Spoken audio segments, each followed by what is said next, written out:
Bom dia! Começando mais um Despertando com o Dharma. Hoje, dia 25, quinta-feira, 25 de julho. Começando com essas maravilhosas Ana e Vitória. Eu acho elas uns amores. Essa música chama Espalhe Amor. Bom dia, primas Beatriz e Aparecida. Tudo bem, gente? Bom dia, César. Bom dia, Carla. Bom dia, Lia.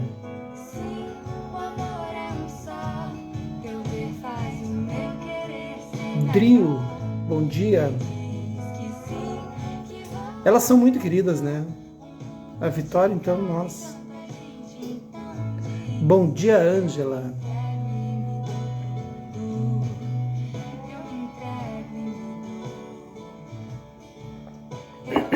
Essa música chama Espalhe Amor.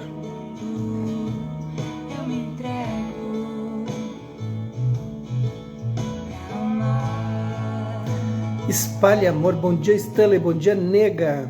Hoje, então, Nega, 1h30.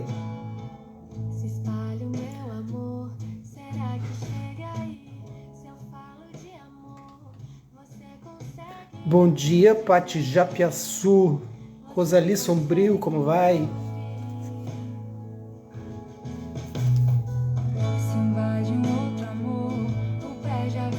Bonitinha essa música, né? Tudo certo, nega? Já que confirmou?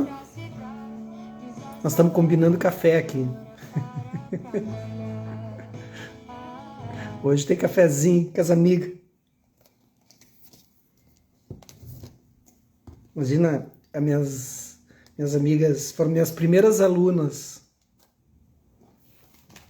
Há muito tempo atrás, né, nega? Muitos anos atrás.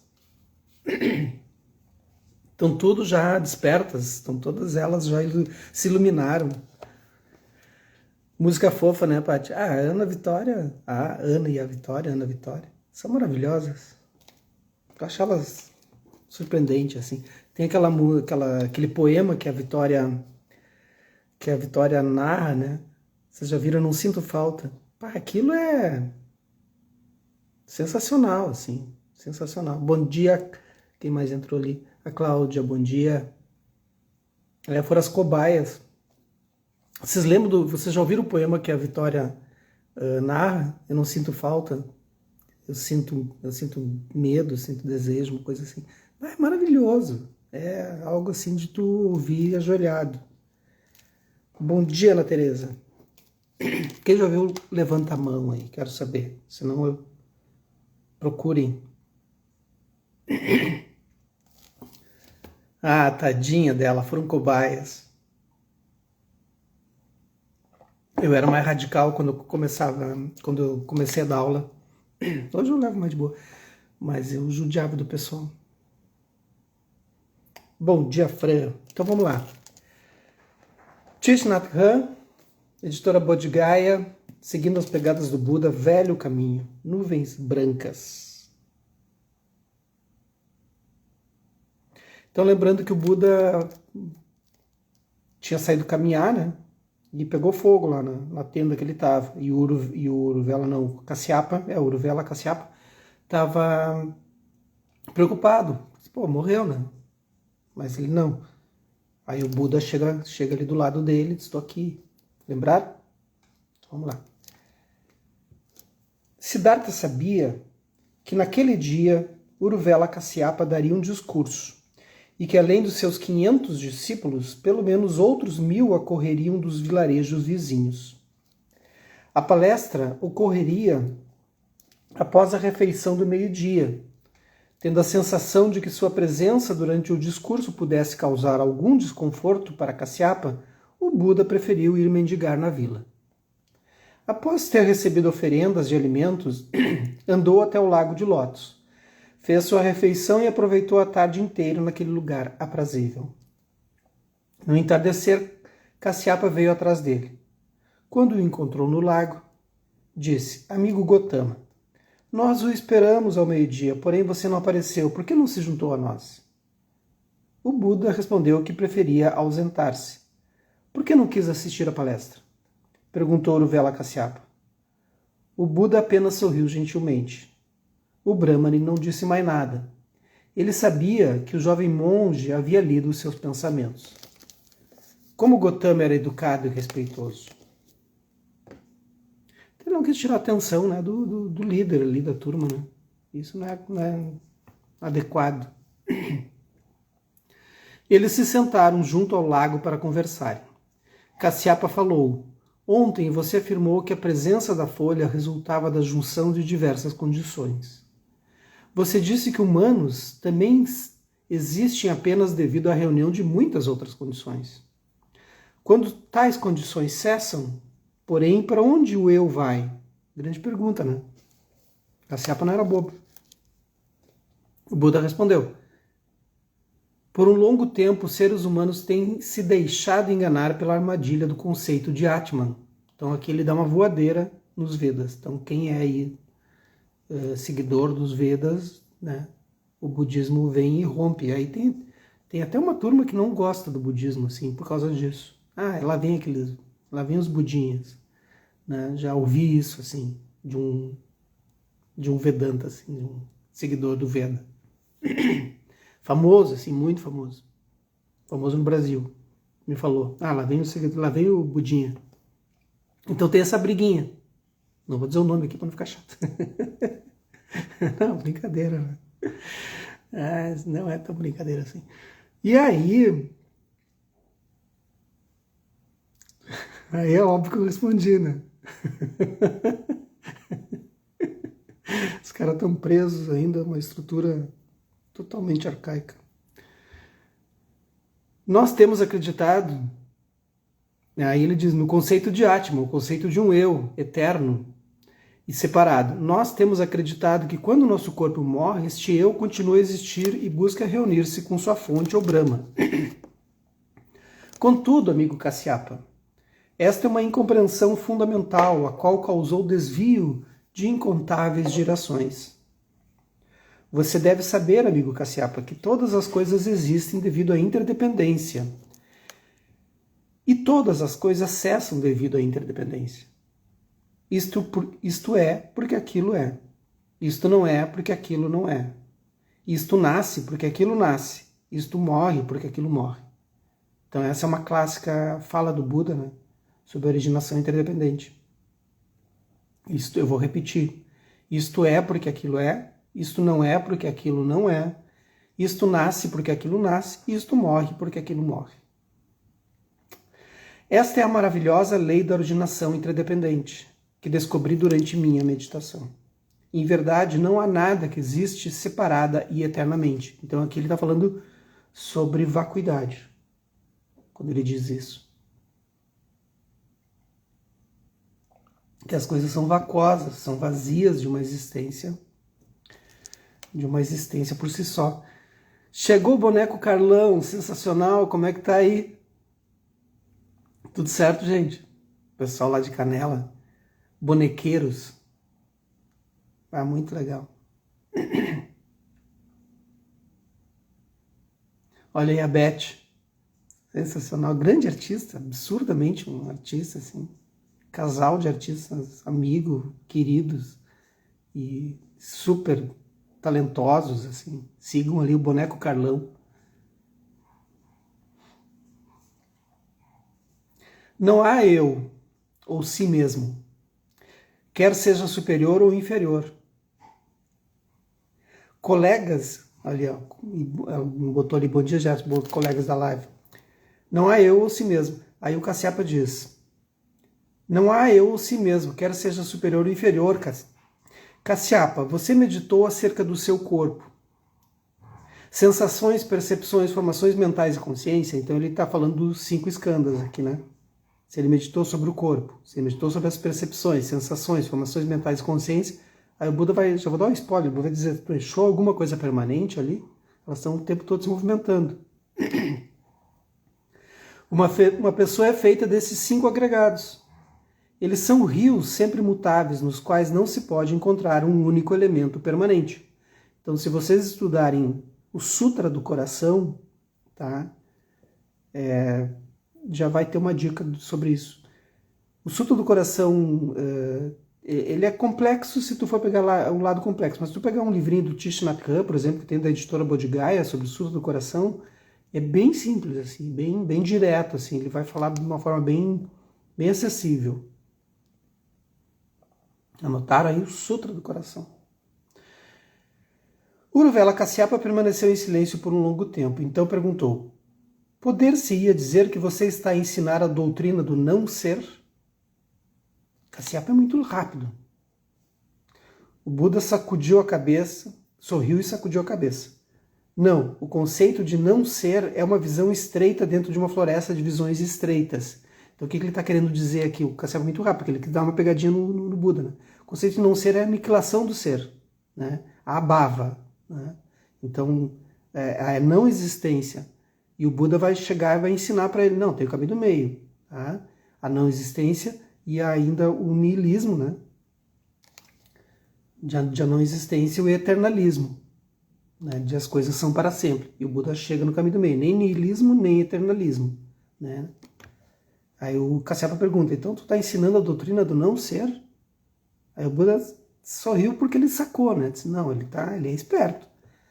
Não, o conceito de não ser é uma visão estreita dentro de uma floresta de visões estreitas. O conceito de não ser é tão falso quanto o conceito de um eu separado e eterno. Então ali ele está falando niilismo, eternalismo. Kasyapa, veja a superfície deste lago. Não digo que a água e a flor de lótus não existem. Digo apenas que a água e a flor de lótus surgem graças à presença e interpenetração de todos os demais elementos, nenhum dos quais é separado ou permanente. Kasyapa ergueu sua cabeça e olhou nos olhos do Buda. Se não há um eu, nenhum Atman, por que alguém praticaria um caminho espiritual a fim de atingir a liberação? Quem seria liberado? O cara por isso que era um líder, né? E um líder aberto, ele está ali discutindo, está tentando entender. Não é o líder aquele fanático que diz, não, eu sei isso aqui, vou seguir aqui com a turma e tu não sabe nada. Isso eu acho maravilhoso. Então vocês viram? Se não há o eu, quem será liberado? Olha que grande pergunta. Quem atinge a liberação se não há esse eu? O que vocês acham? Pausa para pensamentos. O que vocês acham? Agora, quiz na live. Se não há um eu, quem se libera?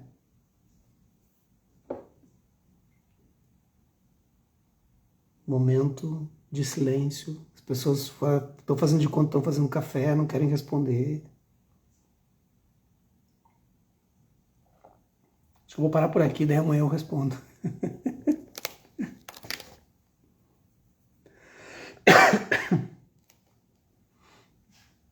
O Buda fitou profundamente nos olhos do seu amigo Brahmani. Seu olhar era tão radiante quanto o sol e tão gentil quanto o suave brilho do luar. Ele sorriu e disse, procure a resposta dentro de você mesmo. Então, tá aí, ó. Ele não respondeu. É genial. Vocês estão pensando, né? Então procure a resposta dentro de vocês mesmos. É óbvio que tem uma resposta, é óbvio que eu não vou dar a resposta. Eles voltaram junto para a comunidade do Brahmani. Uruvela Kasyapa insistiu em dar ao Buda sua choupana para a noite e foi dormir na choupana de um de seus discípulos veteranos. O Buda pôde ver quão profundamente os discípulos de Kasyapa reverenciavam o seu professor. Então acabou esse capítulo. Tudo bem até aí? Vocês andam muito quietinhos. Aí eu não sei se tem gente ouvindo, acho que vocês ligam a live e vão dar uma banda, né? Eu acho. Eu tô ligado. E eu fico falando sozinho aqui, eu vou falar sobre qualquer outra coisa. Eu vou ler qualquer outro livro agora, vamos ver se vocês estão aí. Vou pegar aqui uma coisa qualquer na internet. Não, vou pegar um livro aqui atrás. Se eu ver... Ó, respostas difíceis, então tem gente vendo. Tô aqui, diz a Cláudia. Tá aqui. Eu ia pegar um outro livro, eu ia pegar qualquer um ali, de poesia. Eu tenho uns livros maravilhosos, gente. Estou pensando, diz a Ana Tereza, diz a Paty. Mas vocês são budistas de longo tempo, como assim estão pensando? Vocês já sabem a resposta, não sabem? Me escrevam depois, o que vocês acham? Dê um tilt. Mas é isso. É isso aí. A Aparecida está presente também. Mas gente, é muito fácil dizer que é budista e dizer eu sigo, eu sou budista porque eu medito. Tá, mas cristão também medita, tem vários tipos de meditação, né? Tem a meditação esiástica, vocês conhecem? A meditação esiástica tem dentro do budismo também, meditação esiástica com H. São meditações de recitação de sutras, né? Então, de mantras, de orações. Tem vários tipos de meditação. Então, tu não é budista porque tu medita. Então, eu sou budista por quê? Né? Inclusive, o próximo livro que eu estou pensando em ler, estou com dois, assim, um da Pema, que eu estou achando legal, e um que já li há muitos anos, que vale a pena retomar. O que faz de você budista? E a Luz da Letra acabou de reeditar esse livro. E eu acabei comprando. Nem sei onde está. E eles acabaram me mandando esse livro. E eu quero ver se eu leio para vocês. Aqui. Aliás, veio dois. O que não faz de você budista? Esse da Luz da Letra, um livrinho bem pequenininho do Zonzar. O que não faz de você budista? Esse é um livrinho assim, um livreto assim, bem interessante. E aí a gente vai se ligar. Se não eu, quem? Vamos pensando. Vamos pensando. Porque achar que o budismo é simplesmente esse joguinho assim, né? Simples, mas não é. Capítulo 27. Pema a gente já leu bastante dela aqui, mas tem um outro, Arte da Vida não sei o quê. É um livro mais antigo, 2015. Talvez eu leia esse. Não sei, ainda tô pensando. Tem muito tempo, esse aqui ainda tem muito tempo. Esse aqui vai meses. Capítulo 27. Todos os dharmas ardem no fogo. A cada manhã, Kasyapa trazia para o Buda um pouco de comida. E assim ele não precisava ir mendigar na vila. Olha que bonito isso. Após sua refeição diária, andava solitariamente pelas trilhas da floresta ou descia até o lago de flores de lótus. Ao entardecer, Kasyapa juntava-se a ele para discutir entre os arvoredos ou à beira do lago. Quanto mais tempo passava com o Buda, mais Kasyapa entendia quão sábio e virtuoso era o seu visitante. Certa noite choveu tanto que pela manhã o rio Neranjara tinha transbordado suas margens, transbordou as margens do Neranjara. Os campos e moradias ribeirinhas submergiram rapidamente sob as águas turvas. Bom dia, Daisy. Bom dia, Frick. Deu-se Frick. A comunidade de Kasyapa, em tempo, teve de galgar terras mais altas. Então, primeiro pegou fogo, depois a água tomou conta. E os elementos estavam, mostrando para ele, assim. Mas ninguém conseguia encontrar Gotama. E o Buda sempre dando trabalho, né? O mestre enviou vários botes para procurar por ele. Finalmente foi achado sobre uma colina distante.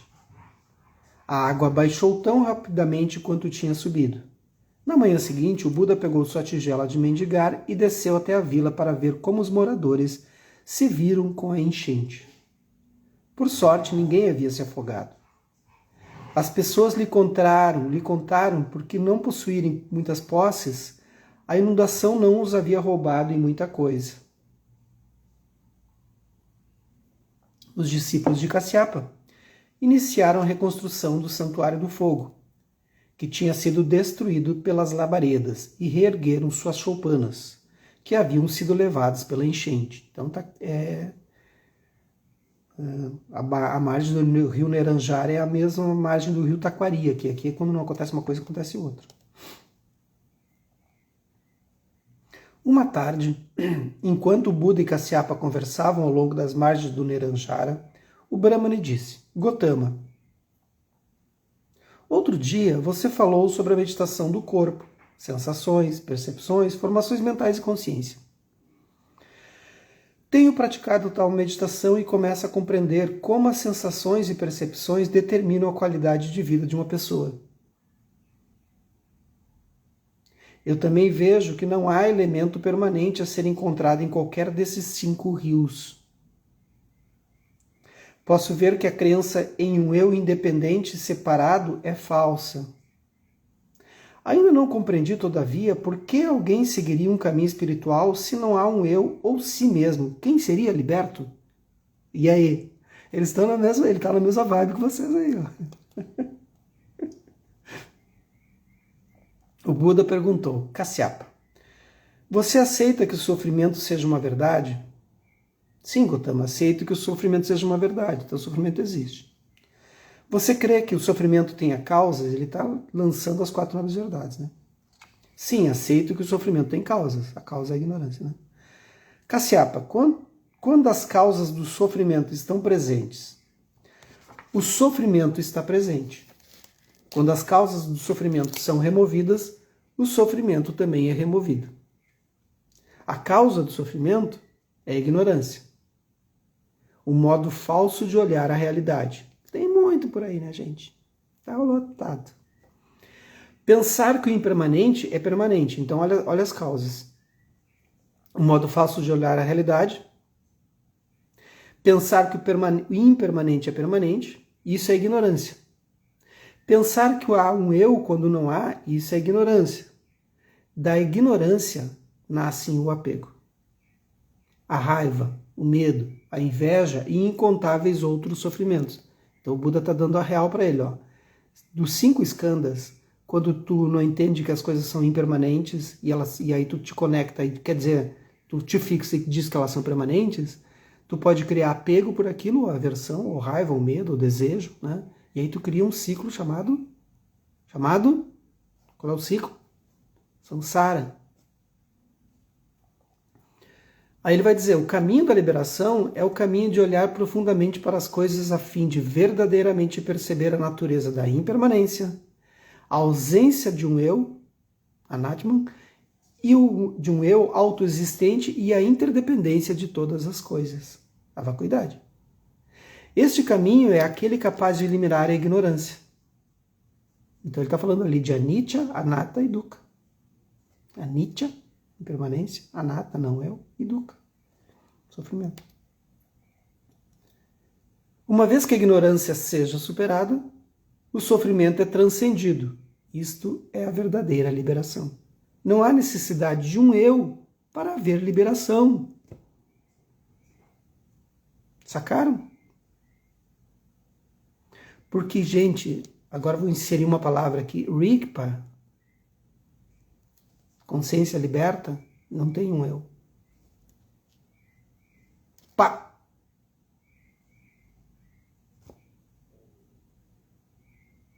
Não entenderam? Tudo bem. Entender não faz muito sentido, na verdade, a gente tem que alcançar. Todos nós, eu, vocês, todos nós. Uruvela Kasyapa sentou-se silenciosamente por um momento e então falou: Gotama, sei que você fala a partir de sua experiência direta. Então o Kasyapa, ele não experienciou aquilo ainda. Suas palavras não expressam simples conceitos. Como o meu caso, que eu estou expressando conceitos para vocês, porque eu não alcancei isso. Óbvio, né? Você disse que a liberação só pode ser atingida através de esforços meditativos, por aprofundar-se a visão das coisas. Você crê que todas as cerimônias rituais e preces são inúteis? Está desmoronando com a ideia do Kasyapa, tadinho. Estou até com pena dele. O Buda apontou para a margem oposta do rio, dizendo: Kasyapa, se uma pessoa quisesse atravessar para outra margem do rio, como procederia? Se a água for suficientemente rasa, ele poderia atravessar andando. De outro modo, a pessoa teria de nadar ou remar num bote até lá. Concordo, mas se o caso dela não desejar andar, nem nadar, nem remar num barco, que tal se ela apenas ficasse de pé nessa margem do rio, orando para que a outra margem viesse até ela? O Buda tinha uma resposta máxima. O que você pensaria de uma tal pessoa? Eu diria que ela está sendo muito tola. Exatamente, Cassiapa. Se uma pessoa não sobrepujar a ignorância e os obscurecimentos mentais daí decorrentes, não poderá chegar a outra margem da liberação, ainda que passe sua vida inteira em orações. Então a oração, gente, ela é muito importante, tá? Aí quem é de orar, né? Existem os mantras, existem as orações, Pai Nosso, Ave Maria, e aí vai, né? As orações de cada estrutura. São super importantes. Mas elas, de alguma maneira, elas ainda são apaziguamentos da mente. Elas não trazem a liberação. Porque as orações são sempre em relação ao outro, em relação a algo externo. Ah, mas tu é contra a oração? Não, eu acho muito lindo. Eu realmente acho bonito quando tu está orando, dá aquela sensação de paz, de tranquilidade, de relaxamento. Algumas estruturas cerebrais são modificadas, são ativadas, não são as mesmas que são ativadas na meditação, não necessariamente as mesmas, mas elas são de good vibe. E aquilo passa e tu volta a fazer as coisas que tu estava fazendo antes. Entendeu? Então é contra? Não. Devem orar. Muito bom. Mas tem que entender que isso não leva à liberação. É só isso. Repentinamente, o Brahmane caiu em lágrimas. Olha, tadinho. E se prostrou aos pés do Buda. Gotama, já desperdicei metade da minha vida. Por favor, aceite-me como seu discípulo e me dê chance de estudar e praticar o caminho da liberação com você. O Buda ajudou a se reerguer e disse: não hesitaria em aceitá-lo como meu discípulo, mas e seus 500 devotos? Quem os orientaria se você partisse? Gotama, dê-me uma chance de falar com eles pela manhã. Amanhã à tarde deixarei você conhecer a minha decisão. Aí o Buda disse: as crianças da vila de Uruvela chamam-me de Buda. O outro ficou surpreso. O desperto, não é? Pois então, eu o chamarei da mesma maneira. Aí amanhã a gente continua para entender o que houve. Pati Japiaçu, que já está iluminada, escreveu. Vamos lá, iluminado, o que tu escreveu aí? Eu costumo compreender que toda vez que percebo a mente limpa, sem falatório, apenas ali, o eu não cola na gente. E eu entendo que isso pode ser a faísca do não eu. Essa faísca se chama alaya não cognitivo. É o momento em que há um intervalo entre os pensamentos que iniciaram, os pensamentos que já se foram, aquele intervalozinho no meio, assim, sabe? Não é um torpor, é diferente. Tu consegue perceber, tem técnicas para isso de Vipassana, tu consegue perceber o início do pensamento surgindo, da onde ele vem, o que fez surgir, quais foram os condicionamentos, as causas que surgiram. Tu começa a perceber. E tu percebe para onde ele vai. E há sempre um intervalo entre esses dois momentos. Esse intervalo, com esse depósito, com essa laia, quando a gente consegue perceber isso, ainda não é Rikpa. Porque Rikpa, ela é a ausência total disso tudo. Mas ainda é um momento em que é um não eu, dá para se dizer assim. Porque não há uma consciência que está criando alguma coisa. As condições não se fizeram necessárias. Então, quando a gente consegue olhar para isso e se manter nesse intervalo, aumentando cada vez mais esse distanciamento, tudo é meditação, tá, gente? Mas nesse momento, a gente está num alaya não cognitivo. O depósito, ele está ali, tu está olhando para o depósito, mas ele não está gerando mais nada. Esse momento é o que a gente quer espaçar cada vez mais. Cada vez mais. O que quer dizer isso? Não trazer condições que movimentem, né, que gere novos frutos, novos movimentos. Essa é a complexidade. Aí as pessoas acham, mas daí não vai existir um eu. Não vai existir um eu que não se condiciona. Certo? Complexo, né? Agora, como é que eu treino isso? Imóvel, corpo imóvel, totalmente imóvel. Para na meditação, na prática, na postura. Corpo completamente imóvel.